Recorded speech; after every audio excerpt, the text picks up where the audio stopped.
Bathara Kala adalah salah satu tokoh dalam pewayangan Jawa yang terkenal sebagai dewa raksasa, penjaga waktu dan penguasa kegelapan. Berikut beberapa fakta unik tentang Bathara Kala.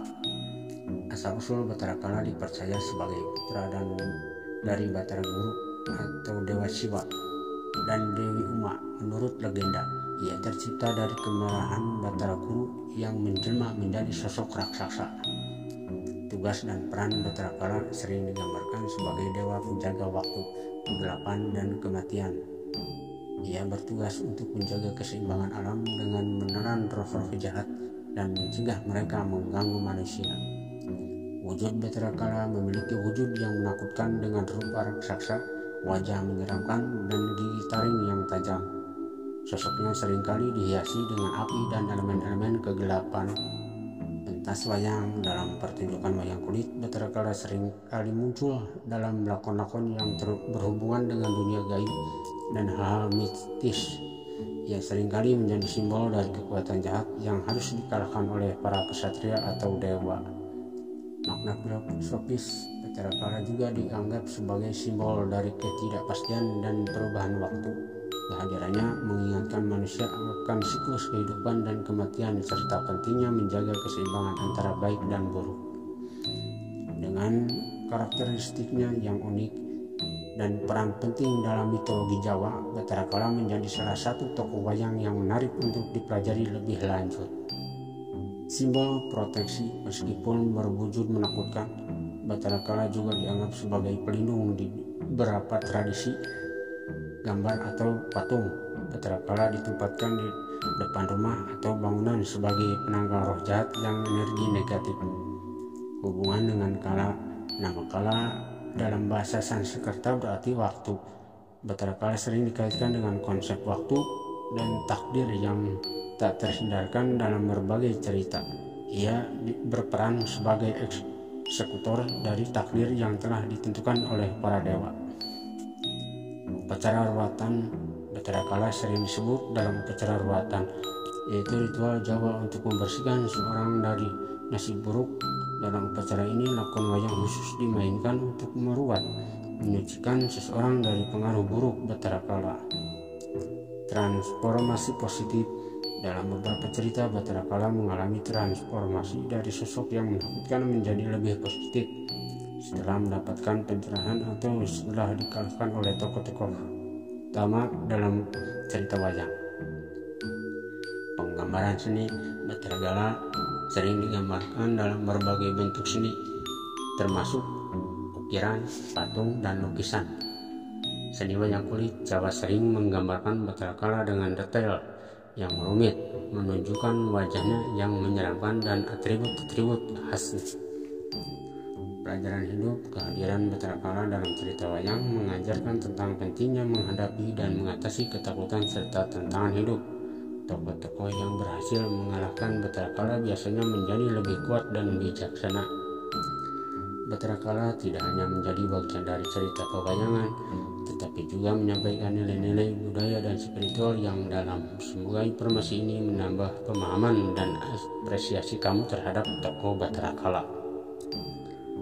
Kultus dan penghormatan. Di beberapa komunitas Jawa tertentu terdapat kultus atau penghormatan khusus terhadap Bathara Kala. Ini bisa berupa upacara adat atau ritual yang dilakukan untuk memuliakan dan mendapatkan perlindungan dari Bathara Kala. Varian nama. Selain dikenal sebagai Bathara Kala, dalam berbagai daerah di Jawa, tokoh ini juga dikenal dengan nama-nama lain seperti Kala Rau, Buta Kala, atau Kala Buto. Penampilan dalam seni lain. Selain dalam seni wayang kulit, Bathara Kala juga sering digambarkan dalam seni-seni lainnya di Jawa seperti seni lukis tradisional, seni ukir, dan seni patung. Setiap medium seni seringkali menambahkan nuansa dan detail yang unik pada karakter Bathara Kala. Inspirasi dalam karya kontemporer. Tokoh Bathara Kala juga sering menjadi inspirasi dalam karya-karya kontemporer, baik dalam seni visual, sastra, maupun film. Penggambaran dan interpretasi modern terhadap karakter ini seringkali menggabungkan elemen-elemen tradisional dengan konteks zaman sekarang. Simbol dualitas Bathara Kala juga sering dianggap sebagai simbol dualitas atau paradoks yang mencerminkan bahwa kegelapan dan kebaikan tidak selalu berlawanan. Kadang-kadang dalam beberapa cerita ia muncul sebagai penolong atau pembawa nikmat dalam bentuk yang menakutkan. Apakah ada aspek tersebut tentang Bathara Kala yang ingin kamu explore lebih dalam? Semoga informasi ini memberikan gambaran yang lebih kaya tentang karakter ini dalam konteks budaya Jawa. Pengaruh dalam kehidupan sehari-hari. Meskipun dalam seni wayang Bathara Kala sering digambarkan sebagai tokoh mitologis, konsepnya seringkali diintegrasikan dalam kehidupan sehari-hari. Misalnya dalam kepercayaan tradisional Jawa, Bathara Kala kadang-kadang dihubungkan dengan fenomena alam atau kejadian yang tidak dapat dijelaskan secara rasional. Peran dalam pertunjukan wayang. Dalam pertunjukan wayang kulit tradisional, Bathara Kala seringkali muncul sebagai bagian dari rangkaian tokoh antagonis yang harus dihadapi oleh tokoh utama seperti Semar, Arjuna, atau lainnya. Ini mencerminkan konflik antara kekuatan baik dan jahat dalam perjalanan hidup manusia. Lingkungan budaya. Di beberapa komunitas Jawa, terutama di daerah pedesaan, Bathara Kala masih dianggap memiliki kekuatan spiritual yang signifikan. Acara adat dan ritual tertentu mungkin melibatkan penghormatan atau permohonan perlindungan kepada tokoh ini. Interpretasi modern. Dalam konteks seni dan budaya populer modern, Bathara Kala kadang-kadang diadaptasi atau diinterpretasikan kembali dengan cara yang baru. Ini bisa termasuk dalam cerita-cerita komik, film, atau bahkan permainan video, di mana karakter tersebut bisa muncul dengan ciri khas yang dirombak sesuai dengan konteks zaman sekarang. Pesan filosofis.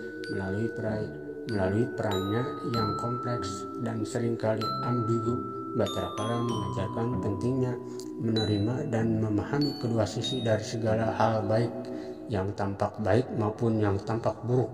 Ini mencerminkan filsafat Jawa tentang keselarasan dan keseimbangan dalam kehidupan.